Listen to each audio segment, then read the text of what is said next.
Hello students, this is Sunaina and I welcome you back again to the last class of our chapter 3 Geography, Motions of the Earth. Children, these are the last two pages of our chapter that we will discuss today.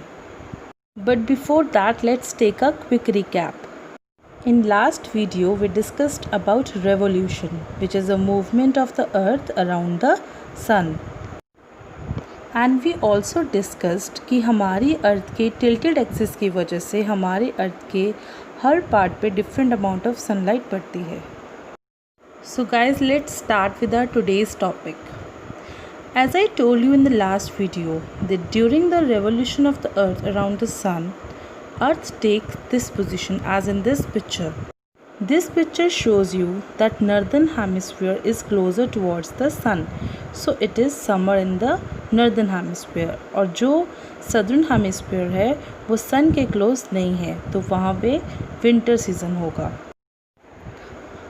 Now look at this picture. In this picture, the southern hemisphere जो है वो sun के पास है, तो it means अब southern hemisphere में there will be summer and there will be winter in the northern hemisphere. So let's start with solstice and equinox. Guys, when the earth is at the furthest distance from the sun from both sides, means जब हमारी अर्थ दोनों side से सन से दूर होगी, then we would have solstice.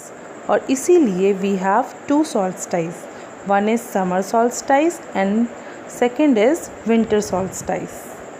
So let's discuss first summer solstice, जिसे हम northern solstice भी कहते हैं. इस solstice में northern pole जो है, जो north pole है, उसका जो tilt है वो sun की तरफ maximum होता है. And as we know that Tropic of Cancer is in the northern hemisphere, so Tropic of Cancer is closest towards the sun in this solstice. This solstice occurs on 21st June every year.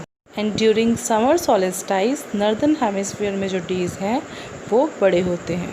Children, as we know that we are very close to 21st June, so it means हमारी जो अर्थ है उसका north part जो है वो सन की तरफ इस वक्त मैक्सिमम टिल्टेड है, तभी हमारे यहाँ पर जो सीज़न चल रहा है दैट इज़ समर.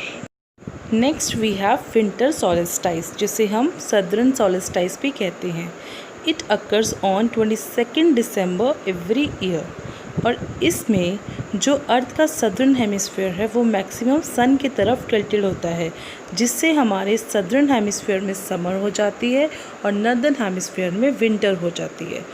और क्योंकि Tropic of Capricorn is in the southern hemisphere, इसीलिए इस सॉलिस्टाइस में Tropic of Capricorn is closest to the sun. And during this solstice, the days are longer in the southern hemisphere. This was all about solstice. Next we have equinox.